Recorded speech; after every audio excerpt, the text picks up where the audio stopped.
on the subject of music videos and their importance. What I'd like you to do is have a little listen to this now, if you'd be so kind. I wake up in the morning and I see the sunshine.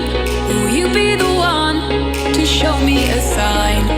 All I do is think to myself, I've never felt so good.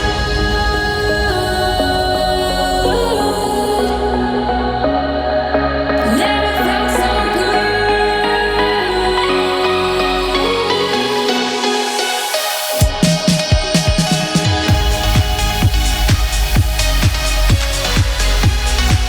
In of itself, that is a great song, right? But what you can't see is what I can see. And I'm seeing that song set to aerial videos of Felixstowe and of Suffolk, and it absolutely brings it alive.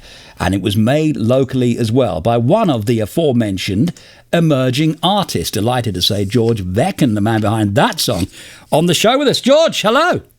Hello, good afternoon. How are you? Great to speak to you. Brilliant to see Felixstowe represented in a pop video. We did have this discussion earlier about how many songs are there that include Suffolk in a video. And that song from your good self, which you made together with the good folk down at Suffolk 1, just shows you what can be done. Yeah, exactly. Yeah, we were talking, as you were mentioning earlier, about cost effectiveness. I think it cost me in total about 30 quid in fuel. Wow. So it was a very, I worked with two of my friends who we all studied at Suffolk 1. So the whole project is extremely Suffolk based. Yeah, absolutely. And, as much as the music is, as I say, in isolation, great. It's a great song. But it really does come off the screen when you've got those landmarks, the Felixstowe cranes in the sunshine, the beach and all of that.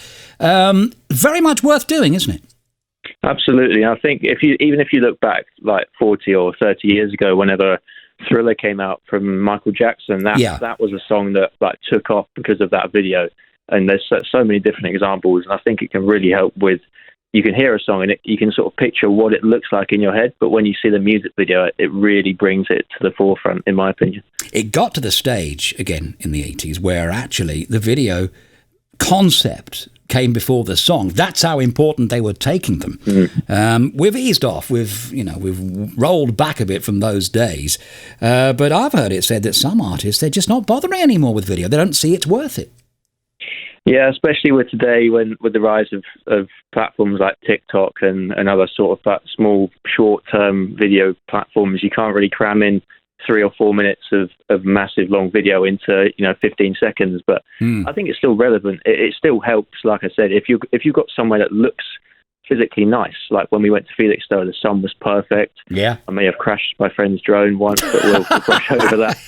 Well, I was going to mention extensive use of a drone that isn't one of mine. I won't feel offended, but I've always said I want to do a pop video at some point with mine. So that offer still stands to any emerging artist. If I can help in any way, that offer does stand. But yeah, I mean, the fact that you did this for, what did you say, 30 quid or something? I mean, that's remarkable.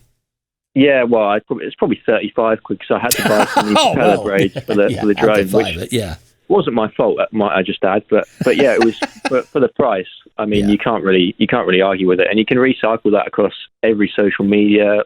You can put it on YouTube. It might even get on MTV if you're big enough, which I'm not at the moment. But its possibilities are endless. Well, it's certainly not going to hurt, is it? As you say, YouTube is a massive platform. So without the video, all right, yes, you could knock up some list of lyrics and all that, but it's not going to be the same, is it?